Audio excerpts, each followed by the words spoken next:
The Progressive Health Forum wants Limpopo Health MEC Dr. Phophi Ramathuba fired.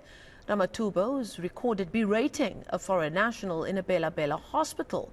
The organization says the MEC's sentiments are now filtering through to other facilities, with some reports of foreign nationals being denied access to emergency care, contradicting ethical and constitutional guidelines.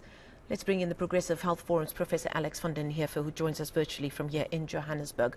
Prof, thank you for your time this evening, as always. So many people have expressed shock at the tone and what was contained in how the MEC berated this individual, what she said, and indeed how she said it as well. But am I stretching it by saying, but this is all part of a dirty little secret within the health department, that we've heard anecdotally stories about how foreign nationals are being treated, or in any case are being refused treatment even, based on their nationality, and this has just lifted the lid on it? Yes, what we have is discriminatory behavior all over the place, some of which is just at the point of service, and it's very difficult to tell where it's happening. But what you see in this particular incident is just how how somebody in a position of power feels impunity when they attack somebody who is very disempowered in relation to them, and very, very vulnerable in relation to an issue that that individual can't control, and yet the government is responsible for. So it's this, all sorts of things that are just so wrong with this kind of incident. Because indeed, if this is a person that's quite high up, heads up a health department in a specific province, if that's the kind of rhetoric we're hearing coming from her personally, what then do we expect from the nurses and the other healthcare workers who are responsible for the care of everybody who seeks it at their institutions of health? We're just better than that. We should be better than this. I mean, this is just not an indication of how we should conduct ourselves, but it's also in relation to the specific issue. You know, since 1994, and I've been involved in those discussions from 1994, the issue of uncompensated cross-boundary border flows was well known and understood, and the approaches to deal with it really needed to begin in 1994. The problem is that government has basically done nothing for 28 years to sort out the multilateral agreement frameworks that are required to ensure that these are properly compensated. So there is a complete failure to act on the part of all of government in relation to this, and really whinging at and basically initiating and promoting potential xenophobic responses to Zimbabweans or anybody else in the region is just completely inappropriate, and just shows a complete failure of ethics within government today.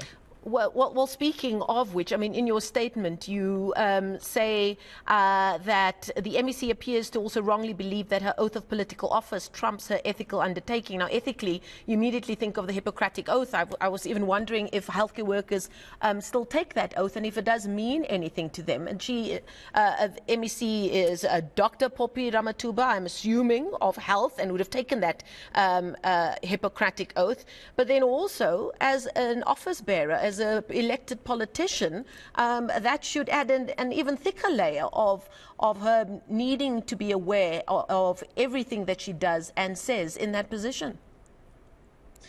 There's so many things that are wrong. One is the Hippocratic oath, but she was not in that situation as a doctor. And she wasn't there in a position as a doctor, and also in a position to be able to see patients or to even speak to them, or to challenge their conduct in any way. She, in many respects, was a private person when she was standing there before that patient. And if I went into a hospital and started speaking to a patient like that, you know, I should be arrested at the spot. It's completely inappropriate. So she's got no basis for acting as if she's got a role in berating that patient in any at any level. But you can't get away from the fact that she is a senior representative of government, and that disproportionate power relation, and one that can influence other staff members, is a serious one, and that means that she really needs to be held to account for it, and it's just completely inappropriate, and her comments are just utter rubbish. What have you made of the response from the Health Department so far? Well, it's pretty lackluster. I mean, but not unexpected. I mean, I think that the National Department of Health has essentially said, yes, it was inappropriate for her to make those kinds of remarks there. This is an issue that needs to be addressed at a government level, and that wasn't really the area for that kind of discussion. So, but what they are doing is avoiding what is essentially misconduct on the part of this MEC. Well, you know, they are kind of protecting a fellow sort of senior politician. So, yeah, not a very strong response to that. But still, they're not accepting accountability for not having solved the very problems that they're saying are problematic. They're also arguing that the MEC wasn't xenophobic in what she was doing. She was just raising an issue.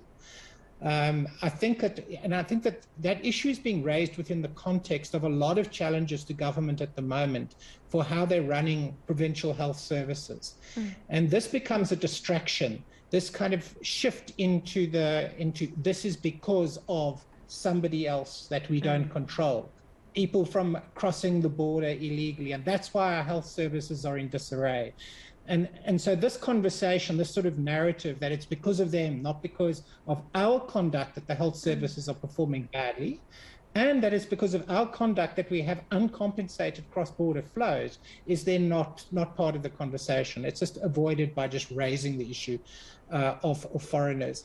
And I think that is where the challenge of the xenophobia challenge comes into this, because it's used as a political distraction from the real issues.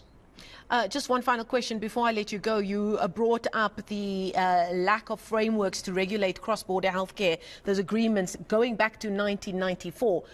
What exactly is in place in black and white, and what has been communicated to healthcare workers right from the top right down to the bottom about how foreign nationals should be treated when seeking healthcare at our government health institutions? Yeah, so first of all, in terms of what should have been a response, there has been nothing since 1994.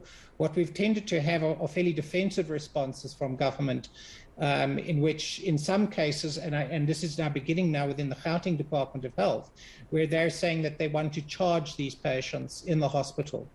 The reality is there's no policy document, there's no evaluation. The National Department of Health doesn't actually have any numbers, doesn't know what the costs are of cross-boundary, cross-border flows. They have absolutely no real policy framework developed around it. And this to me is of concern, because if this was such an important issue, one of the things I would expect is a very serious policy document on this, and a real process to collect the numbers, do the disciplined analysis, and come up with a policy framework. None of that exists. Okay, we're going to leave it there. Thank you so much. Powerful stuff there from Progressive Health Forum's Professor Alex van den Heever joining us virtually from here in Johannesburg.